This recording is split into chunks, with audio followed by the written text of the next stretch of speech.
को हर हर महादेव, श्री शिवाय नमस्तुभ्यम। आइए जानते हैं हरतालिका व्रत के बारे में। हैप्पी हरतालिका तीज। सुहागन रहे आप, अखंड सौभाग्यवती भव। नमस्कार, सुस्वागतम, वेलकम, अभिनंदन। पता ही नहीं चला हरतालिका तीज पर हम पहुंच गए। 26 अगस्त मंगलवार का दिन हरतालिका तीज की आप सभी को बहुत बहुत स्वागत, बहुत बहुत शुभकामनाएं। हरतालिका तीज है सुहागिनों का दिन, माता पार्वती और शिव का दिन, उनके मिलन का दिन, और हम सब उनकी सखी बनकर पूरा 16 श्रृंगार करते हैं, मेहंदी लगाते हैं, कुमकुम लगाते हैं, झूले झूलते हैं और नाचते हैं। भाद्र पक्ष की शुक्ल पक्ष की तृतीया तिथि को मनाई जाने वाली तीज को हरतालिका तीज कहते हैं। हरतालिका तीज का पर्व सुहागन महिलाओं को अखंड सौभाग्यवती बनने के लिए है और सुख वैवाहिक जीवन के लिए है, और यह व्रत जरूर रखना चाहिए। अगर आपके यहाँ देश काल के हिसाब से व्रत नहीं भी होता है, तब भी सजने संवरने को तो आपको कोई मना नहीं कर सकता। तो खूबसूरत सी एक साड़ी पहनिए, तैयार होइए, श्रृंगार कीजिए, झूला जरूर झूलिए। इस दिन सुहागनें 24 घंटे निर्जल व्रत रखती हैं, हर कोई नहीं रखता।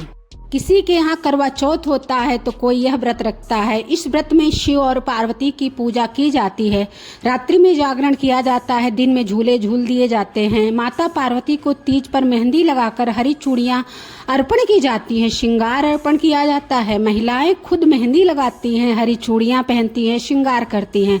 हरतालिका तीज का महत्व बहुत है। संतान प्राप्ति के लिए, सुखी वैवाहिक जीवन के लिए, मन चाहा वर पाने के लिए हरतालिका तीज का व्रत अहम माना जाता है। यह माँ पार्वती और शिव जी के मिलन का प्रतीक भी है। हरतालिका तीज का व्रत माता पार्वती ने शिव शंकर को पति के रूप में पाने के लिए किया था और सालों की कठिन तपस्या भी की थी, और जिस दिन उन्हें दोबारा पाया था वह सावन की तीज ही थी। अगस्त में कब है? पंचांग के अनुसार साल 2025 में भाद्रपद के मास की शुक्ल पक्ष की तृतीया तिथि का आरंभ 25 अगस्त को दोपहर 12:34 तक हो रहा है, जिसका समापन 26 अगस्त दोपहर 1:54 पर हो रहा है। उदया तिथि से अगर हम देखें तो उस आधार पर 26 अगस्त को मंगलवार वाले दिन हरतालिका तीज मनाई जाएगी। हरतालिका तीज का मंगलवार को होना और भी मंगलमय हो गया, क्योंकि यह तो मंगला गौरी व्रत की तरह भी हो गया जो सावन में हम रखते हैं।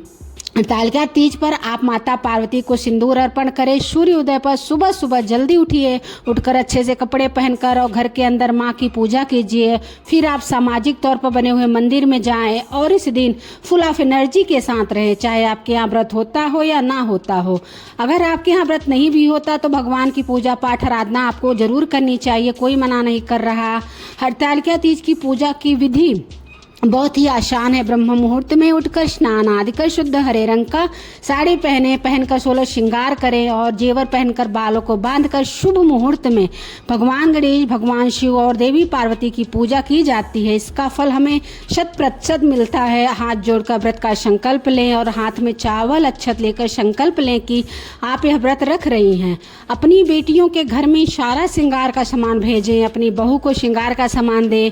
देवी देवताओं को गंगा जल, फूल फल, श्रृंगार सामान, मिठाई, अक्षत अर्पण जरूर करें, जिसमें एक झूला अर्पण किसी भी मंदिर में जाकर अवश्य करें।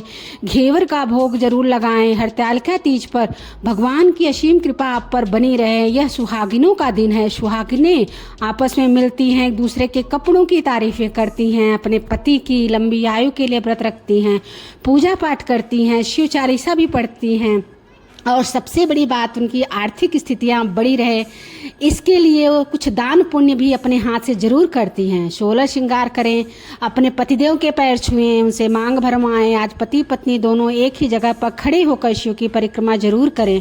भगवान को फूल अर्पण अवश्य करें। आज पुरुषों को अपनी पत्नियों को बालों में लगाने के लिए गजरा फूल जरूर देना चाहिए।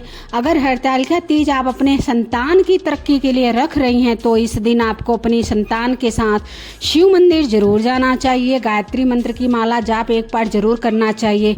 इसके अलावा शिवलिंग पर बेलपत्र अर्पण जरूर करना चाहिए।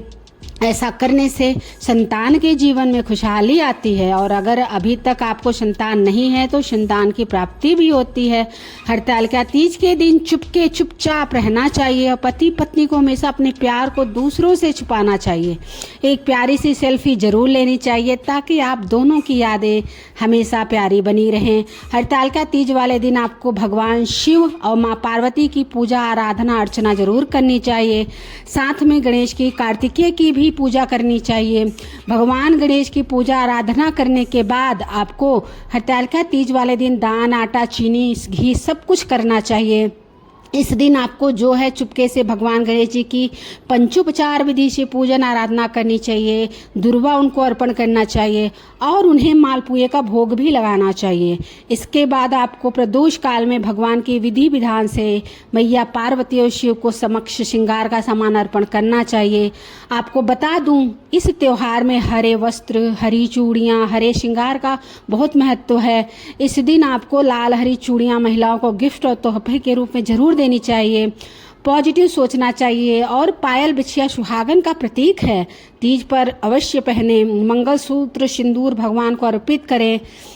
मेहंदी लगाना बहुत ही शुभ होता है, बहुत ही शुभ माना जाता है। ऐसा करने से जीवन बहुत अच्छा होता है। अपने घर में पूजा पाठ आराधना अर्चना जरूर करें। दिन में ना सोएं, तामसी भोजन ना लें। आप सभी को मेरी तरफ से तीज की हार्दिक शुभकामनाएं। आप अखंड सौभाग्यवती रहें। सभी को हरतालिका तीज की बहुत बहुत बधाई।